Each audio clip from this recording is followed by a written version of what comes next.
عمران خان حکومت کی قید میں ہے۔ رانا ثناء اللہ صاحب ایک انٹرویو میں کہتے ہیں کہ وہ ووٹر کی عمر 25 سال کرنے کی تجویز ہے، وہ زیر غور ہے۔ آپ کی بھی رائے ہو تو آپ سیاستدان تو ہیں رانا صاحب۔ محمود خان اچکزئی نے اگر آپ نے ملاقاتوں پہ پابندی ختم نہ کرائی تو ہم پارلیمنٹ کو نہیں چلنے دیں گے، ہم اس ایوان کو، اسمبلی کو نہیں چلنے دیں گے۔ طارق فضل چودھری نے اس پہ کہا تھا کہ دیکھیں ہم نے پابندی نہیں لگائی ہوئی۔ رانا صاحب 18 سال کی عمر میں ایک بالغ نوجوان شادی کر سکتا ہے، ایک فیملی کا بوجھ اٹھا سکتا ہے، لیکن وہ ووٹ کا بوجھ نہیں اٹھا سکتا۔ اب کیا خوف ہے آپ کو؟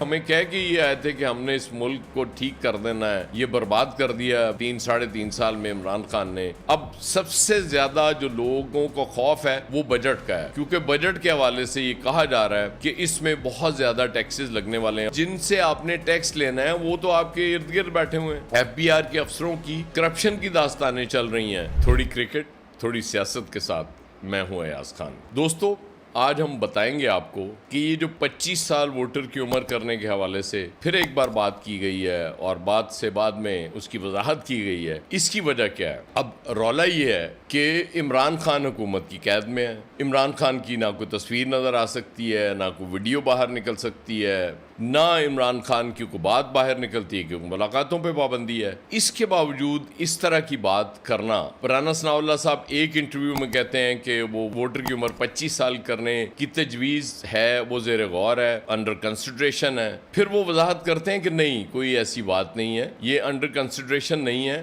یہ ایک رائے ہے۔ اور رائے بھی وہ فرماتے ہیں کہ یہ کچھ سیاسی جماعتوں میں یہ رائے نہیں ہے، سیاستدانوں کی یہ رائے نہیں ہے۔ اچھا ٹھیک ہے، سیاستدانوں کی رائے نہیں ہے تو پھر کس کی رائے ہے؟ اگر آپ کی بھی رائے ہو تو آپ سیاستدان تو ہیں رانا صاحب۔ مجھے یہ بات کچھ اسی طرح کی لگ رہی ہے جیسے آپ کو یاد ہوگا جو کہا تھا طارق فضل چودھری نے قومی اسمبلی میں، جب محمود خان اچکزئی نے، جو اپوزیشن لیڈر ہیں اس وقت PTI کے، انہوں نے کہا تھا کہ حضور اگر آپ نے ملاقاتوں پہ پابندی ختم نہ کرائی تو ہم پارلیمنٹ کو نہیں چلنے دیں گے، ہم اس ایوان کو، اسمبلی کو نہیں چلنے دیں گے۔ وہ تو خیر اب دیکھتے ہیں کل وہ کیا کرتے ہیں، وہ انہوں نے آج تک کا ٹائم دیا ہوا حکومت کو۔ تو طارق فضل چودھری نے اس پہ کہا تھا کہ دیکھیں ہم نے پابندی نہیں لگائی ہوئی، نہ ہی ہم یہ پابندی اٹھوا سکتے ہیں، یہ تو قانونی مسئلہ ہے یا جیل مینول کے تحت یہ ملاقاتیں ہوتی ہیں۔ گویا وہ بھی کہہ رہے تھے کہ یہ ہم نہیں کر رہے، کوئی اور کر رہا ہے۔ رانا صاحب بھی کچھ اسی طرح کی بات کر رہے ہیں، کوئی ہم نہیں کر رہے، کوئی اور کر رہا ہے۔ اور پھر وہ اس میں جواز کیا پیش کرتے ہیں رانا صاحب؟ کہتے ہیں چونکہ الیکشن لڑنے کی عمر 25 سال ہے، اس لیے ووٹر کی عمر بھی 25 سال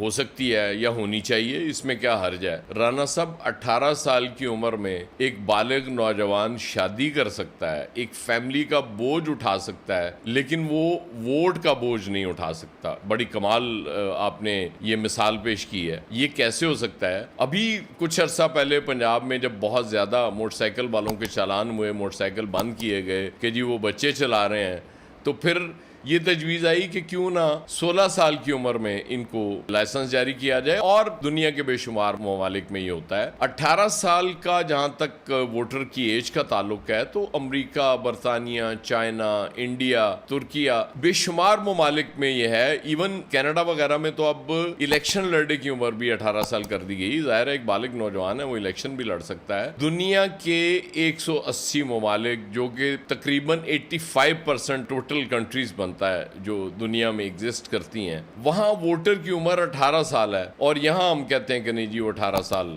نہیں ہونی چاہیے، 25 سال ہونی چاہیے۔ اب کیا خوف ہے آپ کو؟ آپ تو بہت تجربہ کار لوگ تھے یار، ہمیں کہہ کے یہ آئے تھے کہ ہم نے اس ملک کو ٹھیک کر دینا ہے، یہ برباد کر دیا 3-3.5 سال میں عمران خان نے۔ وہ نا تجربہ کار تھا، اس کو کچھ آتا ہی نہیں تھا، تو اس نے ڈی ٹریک کر دیا۔ ہم آپ کو یہ ٹریک پہ لا کے اکانومی دکھائیں گے، اور وہ جس طرح سے آ رہی ہے۔ اس کے بعد پھر رانا صاحب کی اس گفتگو کے بعد جو ٹویٹس دلچسپ آئے، جیسے فواد چودھری، ظاہر ہے وہ تو آپ کو پتا ہے دلچسپ بات کیا ہی کرتے ہیں، انہوں نے کہا کہ ایک ہی بار 100 سال کر دیں ووٹر کی عمر، ظاہر ہے پھر تو ایشو ہی کوئی نہیں رہے گا۔ مصطفیٰ نواز کھوکر کا بھی بڑا دلچسپ، اور بے شمار لوگوں نے بڑے دلچسپ اس پہ ٹویٹ کیے۔ تو بات یہ ہوتی ہے کہ کوئی لاجیکل بات ہو تو اس کی سمجھ میں بھی آتا ہے بات۔ آپ اگر یہ سمجھتے ہیں کہ ووٹر کی عمر 25 سال کر دیں گے اور اور فری اینڈ فیئر الیکشنز ہو جائیں گے اور اس کے بعد آپ جیت جائیں گے, عمران خان ہار جائے گا, تو میری ایک تجویز ہے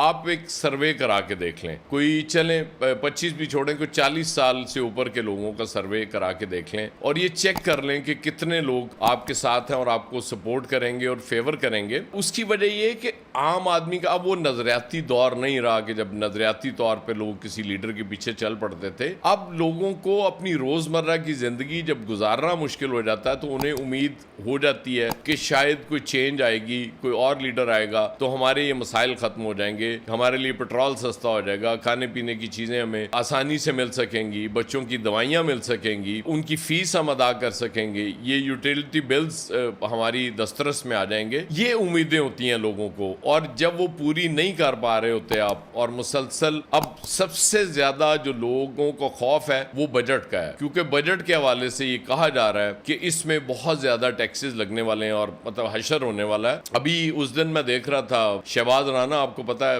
ہمارے مایا ناز کامرس کے بزنس کے رپورٹر ہیں, اب تو وہ اینکر بھی ہیں, اردو انگریزی دونوں میں وہ پروگرامز بھی کر رہے ہیں, تو وہ انہوں نے ایک IMF کی رپورٹ سے پڑھ کے ہمیں بتایا کہ پیٹرول اس پہ اس وقت ٹیکسز 166% ہیں, 166%, وچ مینس کہ اگر ہم 100 روپے لیٹر پیٹرول ہے تو ہمیں 266 روپے دینے پڑتے ہیں 1 لیٹر پہ. اس سے بڑا ظلم اور کیا ہو سکتا ہے کہ FBR آپ کے ٹارگٹس پورے نہیں کرتا. پھر اسی طرح کی باتیں میں سن رہا ہوں بجٹ سے پہلے, یہ حکومتی وزراء وزیر خزانہ سارے کر رہے ہیں کہ جی ٹیکس نیٹ بڑھانا پڑے گا کیونکہ IMF نے ہم سے کہا ہے. بھئی IMF تو پہلے دن سے آپ سے کہہ رہا ہے کہ ٹیکس نیٹ بڑھائیں, لیکن اب بڑھا نہیں پا رہے. اس کی ریزن یہ ہے کہ وہ جن سے آپ نے ٹیکس لینا ہے وہ تو آپ کے ارد گرد بیٹھے ہوئے ہیں, وہی تو پالیسیز بنا رہے ہوتے ہیں آپ کے ساتھ مل کے. آپ ان سے مجبور ہو کے, اور پھر جو FBR کے افسروں کی کرپشن کی داستانیں چل رہی ہیں, ملینز آف ڈالرز کے ان کے اثاثوں کی بات چل رہی ہے. کوئی لاہور میں وہ کہا گیا کہ جی 2 افسر لڑ پڑے تھے اس بات پہ, وہ پیسوں پہ, کہ کرپشن کے پیسے کس کے پاس کس نے آنے تھے. گاڑیاں بے شمار نئی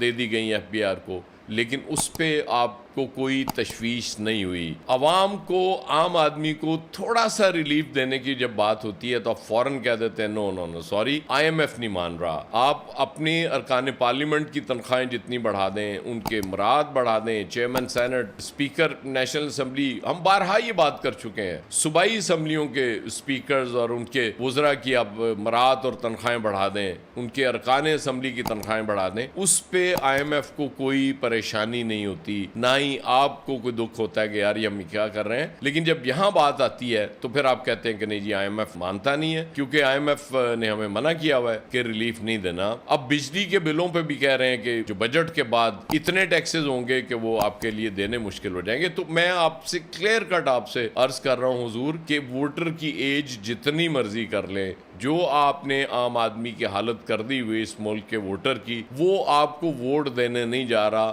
انلیس کہ آپ کوئی معجزہ کر دیں, اس کے لیے اتنی بڑی تبدیلی لے آئیں کہ وہ مجبور ہو جائے آپ کو ووٹ دینے کے لیے, ورنہ آپ کے کوئی چانسز نہیں ہے. یا ذہن چ رکھنا کسی نے تانوں ووٹ نہیں پانا اگر فیئر اینڈ فری الیکشنز ہو گئے.